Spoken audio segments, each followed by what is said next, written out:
Lalu secara tiba-tiba Jiang Fan menyimpulkan bahwa Wu Songyan adalah roh jahat yang dia anggap berbahaya. Mereka saling bertatapan untuk meyakini menghabisi Wu Songyan.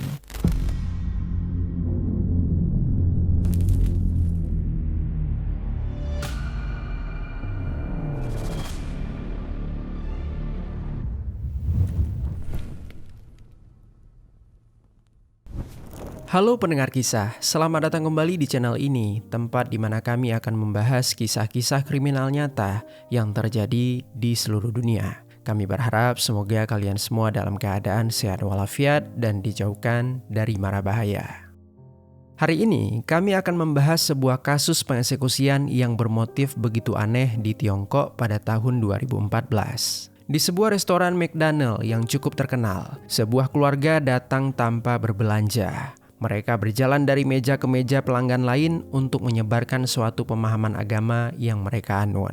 Awalnya, sikap mereka terlihat sopan dan kondusif. Namun ketika tiba di salah satu meja yang diduduki oleh seorang wanita sendirian, tiba-tiba saja perilaku keluarga itu berubah seketika. Mereka meminta sesuatu terhadap si wanita yang sedang makan tersebut. Namun si wanita menolak untuk memberikannya. Dan akhirnya beberapa menit kemudian penyerangan brutal pun terjadi di dalam restoran McD tersebut hingga menewaskan si wanita.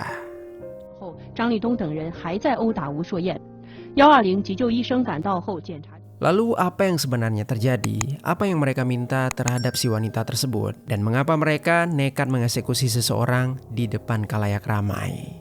Mari kita bahas kisah di baliknya. Di Kabupaten Wuji, Provinsi Hebei, Tiongkok Utara, terdapat sebuah keluarga bermarga Jiang. Kepala dari keluarga itu bernama Jiang Lidong, berusia 54 tahun. Jiang Lidong ini diketahui sebagai pengusaha tekstil. Jiang Lidong sempat menikah dengan seorang perempuan dan dikaruniai beberapa anak. Mereka adalah Jiang Fan berusia 29 tahun, Jiang Hang 18 tahun, dan Jiang Duo berusia 12 tahun. Tetapi entah mengapa, rumah tangga Jiang Lidong berakhir dengan perceraian, hingga seluruh hak asuh anak jatuh ke tangan Jiang Lidong. Setelah beberapa waktu menjadi duda, Jiang Lidong memutuskan untuk menikah lagi dengan seorang perempuan yang jauh lebih muda darinya. Perempuan itu bernama Jiang Qiuliang, berusia 25 tahun. Keduanya membangun kehidupan dengan saling mengasihi. Awalnya, mereka menjalani rumah tangga selayaknya pasangan yang bertanggung jawab sebagai orang tua. Namun semua itu perlahan berubah sekitar tahun 2008. Saat itu, Jiang Fan, putri pertama Jiang Lidong, menemukan sebuah ajaran keagamaan di internet. Ajaran ini dibawa oleh seorang perempuan misionaris yang bernama Lu Yingchun. Lu Yingchun mengaku kalau dia sedang membentuk sebuah kelompok kecil yang terinspirasi dari ajaran Kristen tentang akhir zaman, yaitu Mesias akan turun ke bumi. Tetapi menurut kepercayaan Lu Yingchun, Tuhan memang sudah turun ke bumi dalam bentuk tubuh manusia. Jiang Fan yang baru mengetahui adanya ajaran tersebut kemudian membalas pesan Lu Yingchun. Dia semakin penasaran dan bertanya persoalan agama yang dibentuk oleh Lu Yingchun. Sampai pada suatu titik, Lu Yingchun ingin Jiang Fan benar-benar meyakini ajaran tersebut. Dia bahkan menyebutkan sebuah fakta yang mengejutkan Jiang Fan, yaitu dirinya dan Jiang Fan adalah dua tubuh yang memiliki satu jiwa ilahi yang seharusnya disembah selayaknya Tuhan. Tidak diketahui pasti karena percaya atau sudah terlalu terpengaruh, Jiang Fan langsung tertarik untuk mengikuti ajaran itu. Dia kemudian menyampaikan seluruh ajaran tersebut kepada keluarga untuk mengajak mereka bergabung dengan kepercayaannya. Entah bagaimana caranya, Jiang Fan mendoktrin seluruh anggota keluarganya saat itu. Dan yang jelas mereka dengan kompak langsung mengimani ajaran dari Lu Yingchun. Jiang Lidong sebagai kepala keluarga seketika memutuskan untuk menghentikan usahanya. Dia bersama keluarga memilih untuk sepenuhnya fokus mempelajari dan mendalami ajaran tersebut. Keputusan itu berdampak besar hingga anak mereka yang masih bersekolah pun terpaksa berhenti dari pendidikan demi mengikuti keyakinan baru keluarganya. Seiring berjalannya waktu, perubahan drastis dalam kehidupan keluarga Jiang mulai menarik perhatian dari para warga. Mereka yang dulunya dikenal sebagai keluarga yang ramah, kini terlihat semakin tertutup dan jarang berinteraksi dengan lingkungan. Hal ini membuat banyak tetangga mulai merasa curiga. Bahkan sebagian dari mereka merasa khawatir karena keluarga Jiang benar-benar jarang terlihat. Hingga akhirnya sekitar tahun 2009, keluarga Zhang memutuskan pindah ke kota Zhaoyuan untuk tinggal bersama Lu Yingchun. Hal itu bertujuan agar bisa semakin mempelajari agama yang dianut oleh Lu Yingchun. Ketika sudah berada di kota Zhaoyuan, mereka benar-benar percaya kalau Lu Yingchun dan Zhang Fan adalah perwujudan Tuhan dalam dua tubuh manusia, sehingga mereka memperlakukan keduanya seperti umat memperlakukan Tuhan yang selalu patuh tanpa bantahan. Yang lebih anehnya lagi, cara pandang mereka terhadap orang lain juga ikut berubah. Mereka percaya kalau siapapun yang tidak sejalan dengan ajaran mereka, maka mereka akan menganggap orang-orang itu sebagai iblis. Selayaknya seorang iblis, orang itu berarti harus dimusnahkan. Dan bagi mereka, mengeksekusi atau melakukan kekerasan itu bukanlah suatu kejahatan. Justru hal tersebut mereka anggap sebagai bagian dari misi suci, semacam perang spiritual. Dan bahkan jika ada anggota keluarganya sendiri yang mulai meragukan ajaran tersebut, Lu Yingchun bisa langsung mengusir mereka karena dianggap sebagai menyimpang. Seiring waktu berjalan, keyakinan yang mereka pelajari pelan-pelan membawa mereka semakin jauh dari realita. Mereka kemudian mencoba untuk merekrut anggota baru dengan meminta nomor ponsel siapapun di tempat umum. Dengan itu, mereka bisa memberikan ajaran agama tersebut melalui pesan-pesan singkat. Lalu di sisi lain, masih di kota Zhaoyuan, Provinsi Shandong, Tiongkok, hiduplah seorang perempuan bernama Wu Songyan yang berusia 37 tahun dan telah menikah dengan seorang pria bernama Jin Chongqing. Dari pernikahan tersebut, mereka telah dianugerahi seorang putra yang berusia 5 tahun. Di dalam kesehariannya, Wu Songyan bekerja sebagai penjual di sebuah toko pakaian yang berada tak jauh dari rumahnya. Meski penghasilan tak terlalu besar, tetapi dia tetap menjalani pekerjaan itu demi bisa membantu ekonomi keluarga. Walaupun sibuk bekerja, Wu Songyan tidak pernah melupakan perannya sebagai seorang ibu dan istri. Setiap hari dia tetap menyempatkan diri untuk mengurus rumah tangga, mulai dari menyiapkan makanan, membersihkan rumah, hingga memastikan suami dan putranya merasa nyaman. Di pandangan orang-orang yang mengenalnya, Wu Songyan adalah pribadi yang sederhana dan tak banyak menuntut. Dia menikmati hidup dengan tenang dan lebih mengutamakan kebahagiaan keluarga dibandingkan kepentingan sendiri.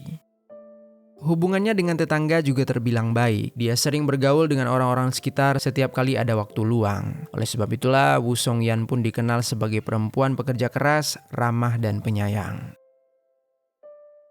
Singkat cerita, tibalah di malam tanggal 28 Mei 2014, Wu Songyan baru saja menyelesaikan pekerjaannya di sebuah toko pakaian tempat dia bekerja. Setelah membereskan barang-barang dan menutup toko, dia menghubungi suaminya Jin Chongqing melalui sebuah pesan teks untuk memberitahu kalau dia akan menunggu dijemput di sebuah restoran McDonald yang lokasinya tidak jauh dari tempat kerjanya.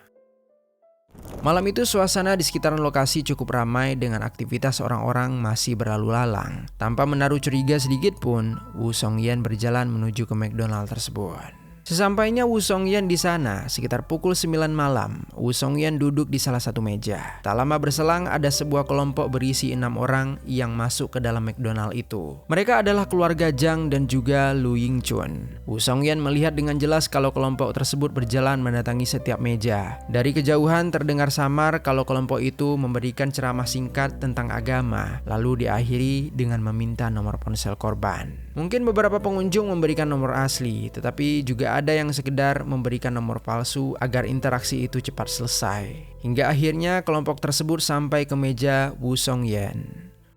Televisi nasional Tiongkok menyebutkan kalau Zhang Lidong adalah orang pertama yang mendekatinya. Sementara versi lain menyatakan bahwa Zhang Hang yang lebih dulu meminta nomor telepon. Tak lama kemudian, kelompok tersebut awalnya menjelaskan singkat bagaimana ajaran agama mereka. Di situ Wu Songyan hanya mendengarkan untuk sekedar menghargai. Di akhir percakapan mereka mencoba meminta nomor telepon Wu Songyan. Namun Wu Songyan menolak dengan sopan. Kemudian permintaan itu diulang untuk kedua kalinya. Tetapi tetap saja Wu Songyan memberikan jawaban yang sama dan enggan memberikan nomornya. Mendengar penolakan tersebut memicu perubahan sikap kelompok itu.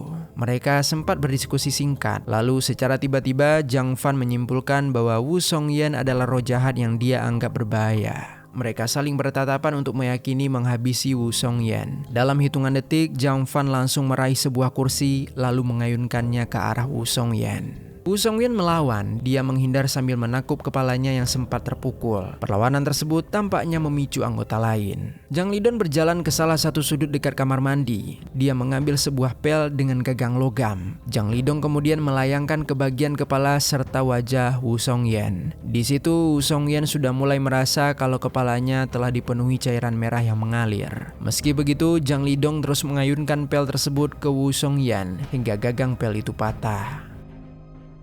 Di samping itu, Jang Qiaolian membantu menyeret Woo Song-yen keluar dari antara meja. Saat itu mereka semakin bebas melayangkan pukulan. Begitu juga dengan Lu Yingchun. Dia menendang Woo Song-yen lalu menginjak-injak bagian kepalanya. Selain itu, selama serangan tersebut berlangsung, mereka juga berteriak sambil mengatakan kalau Woo Song-yen adalah roh jahat yang harus mati. Tak hanya itu, mereka juga berteriak kepada pengunjung lain dengan ancaman akan menyakiti siapapun yang berani melerai aksi tersebut. Lalu ketika itu ada juga seorang karyawan McDonald yang mencoba menelpon pihak kepolisian dari telepon di dinding. Jang Hang dan Jang Qiaolian melihat itu lalu langsung melemparkan barang ke arah karyawan tersebut. Namun beruntung karyawan itu sudah berhasil menghubungi pihak kepolisian. Di sela-sela serangan yang terus berlangsung tanpa henti, beberapa pelanggan hanya berdiri di dekat pintu. Sebagian tetap duduk, karyawan juga banyak mengumpat di area dapur. Tidak ada satupun dari mereka bergerak untuk membantu Woo Song-yen karena takut akan ikut disakiti. Beberapa menit setelah kejadian mengerikan itu berlangsung, polisi akhirnya tiba di lokasi bersamaan dengan suami dan putra Woo Song-yen. Tanpa membuang waktu, mereka segera berusaha menghentikan aksi brutal yang dilakukan oleh keluarga Jang. Namun meskipun polisi sudah berada di lokasi, para pelaku masih sempat mencoba melayangkan pukulan terakhir ke arah Woo Song-yen karena mereka merasa belum puas dengan apa yang telah mereka lakukan. Setelah situasi berhasil dikendalikan, barulah terlihat jelas betapa parahnya kondisi Woo Song-yen ketika itu. Selama kurang lebih 20 menit, dia telah menjadi sasaran pemukulan tanpa henti. Polisi kemudian langsung mengevakuasi Woo Song-yen dan membawanya ke rumah sakit untuk mendapatkan pertolongan medis. Sayangnya, luka yang dialami Woo Song-yen terlalu parah. Segala upaya penyelamatan yang dilakukan dokter tidak berhasil menyelamatkan nyawanya. Pada pukul 9 malam lewat 48 menit, dokter yang menangani akhirnya keluar dan menyampaikan kabar duka kalau Woo Song-yen dinyatakan telah meninggal dunia.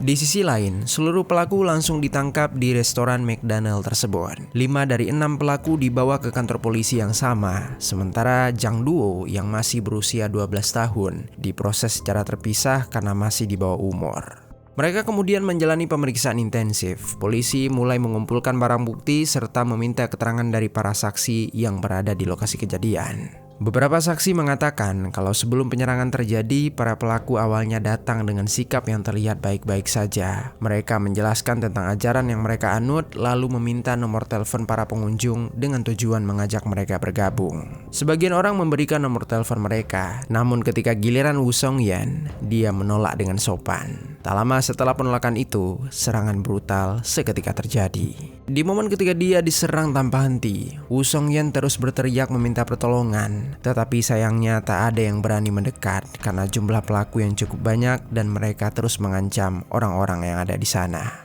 Salah seorang saksi bahkan mengaku dia sangat terkejut ketika melihat pelaku yang paling muda ikut menginjak kepala korban sambil berteriak bahwa korban akan masuk neraka. Berlanjut, polisi kemudian memeriksa para karyawan McDonald dan menanyakan alasan mengapa mereka tidak berani membantu. Salah seorang karyawan menjelaskan kalau situasi di saat itu sangat menakutkan. Bahkan ketika dia mencoba menghubungi polisi saja, dirinya juga diserang oleh para pelaku. Oleh sebab itulah para karyawan merasa takut untuk mendekat ataupun menolong korban. Seluruh kesaksian kemudian dicatat oleh pihak polisi. Untuk memperkuat bukti, polisi memeriksa rekaman CCTV yang ada di TKP. Dalam rekaman terlihat jelas bagaimana para pelaku bergerak dari meja ke meja sebelum akhirnya berhenti di meja Woo Song-yen. Tak lama kemudian kamera juga merekam momen ketika korban dipukul menggunakan kursi dan gagang pel. Rekaman itu juga menunjukkan bagaimana tubuh Woo Song-yen diseret, ditendang, dan diinjak-injak secara berulang kali. Namun hal yang membuat polisi semakin geram adalah banyak pengunjung di sana hanya menonton penyerangan itu. Bahkan beberapa orang terlihat sibuk menggunakan ponsel mereka untuk merekam. Polisi tak menemukan adanya upaya serius dari para pengunjung untuk menghentikan penyerangan tersebut. Setelah mengumpulkan bukti rekaman dan keterangan dari para saksi, polisi mulai menginterogasi para pelaku. Dalam pemeriksaan, polisi cukup terkejut karena pelaku secara terang-terangan mengakui perbuatan mereka. Namun yang lebih mengejutkan, mereka sama sekali tidak merasa bersalah. Mereka justru membela penyerangan keji itu dan menganggap kalau itu adalah tindakan yang benar. Zhang Lidong bahkan dengan tenangnya, dia mengatakan kalau dirinya memukul korban sekuat tenaga karena korban dianggap sebagai iblis yang harus dimusnahkan. Sementara itu, Lu Yingchun mengaku merasa sedang diserang secara spiritual setelah Wu Songyan menolak memberikan nomor teleponnya. Karena itulah mereka menganggap kekerasan tersebut sebagai bagian dari perang spiritual sesuai keyakinan yang telah mereka pelajari. Selama proses interogasi berlangsung, para pelaku benar-benar tidak menunjukkan rasa penyesalan sedikit pun. Mereka bahkan terlihat puas setelah mengetahui kalau korban tidak bisa diselamatkan dan telah meninggal dunia. Dari sikap dan pernyataan para pelaku, polisi semakin yakin kalau tindakan mereka bukan sekedar luapan emosi sesaat, melainkan akibat keyakinan menyimpang yang sudah tertanam kuat di dalam diri mereka. Singkat cerita, kasus penyerangan brutal yang mengguncang masyarakat Tiongkok ini akhirnya memasuki tahap persidangan pada tanggal 21 Agustus 2014. 5 terdakwa yaitu Zhang Lidong, Zhang Fan, Lu Yingchun, Zhang Hang, dan Zhang Qiulian dihadapkan ke Pengadilan Rakyat Menengah Yantai yang berada di Provinsi Shandong, Tiongkok. Di persidangan tersebut, jaksa memaparkan secara rinci peran masing-masing terdakwa dalam aksi pengeksekusian terhadap Wu Songyan. Proses hukum berjalan cukup cepat karena pihak kepolisian telah mengantongi banyak bukti. Pada awalnya kasus ini sempat dikaitkan dengan sekte yang bernama Church of Almighty God, yaitu kelompok keagamaan asal Tiongkok yang membawa unsur ajaran Kristen namun dikenal sangat kontroversial. Namun dalam persidangan terungkap kalau kelompok pelaku sebenarnya merupakan kelompok terpisah yang membentuk ajaran mereka sendiri. Mereka memang memiliki beberapa kemiripan dengan ajaran Church of Almighty God, tetapi tidak berada langsung di bawah sekte tersebut. Tibalah di tanggal 11 Oktober 2014, majelis hakim akhirnya menjatuhkan vonis kepada seluruh terdakwa. Zhang Lidong dan Zhang Fan dijatuhi hukuman mati karena dianggap sebagai pelaku utama sekaligus pihak yang paling bertanggung jawab atas pengeksekusian tersebut.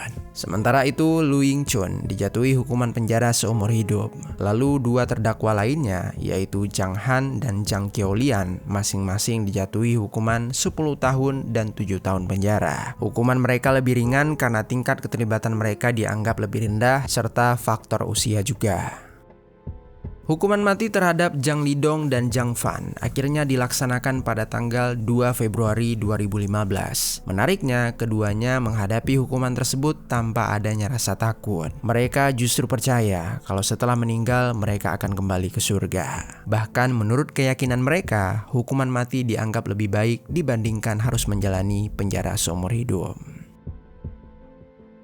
Perkembangan kasus ini tidak berhenti sampai di situ saja. Pada tahun 2017, hukuman bagi Lu Yingchun dikurangi menjadi 21 tahun penjara dari sebelumnya hukuman penjara seumur hidup setelah melalui proses peninjauan kembali. Biasanya pengurangan hukuman seperti itu bisa saja terjadi karena perilaku baik selama menjalani masa tahanan atau faktor lain dalam sistem hukum Tiongkok.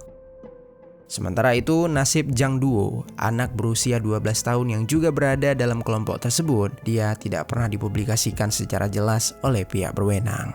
Karena itulah banyak masyarakat berspekulasi bahwa identitas dan proses hukumnya sengaja dirahasiakan karena dia masih di bawah umur.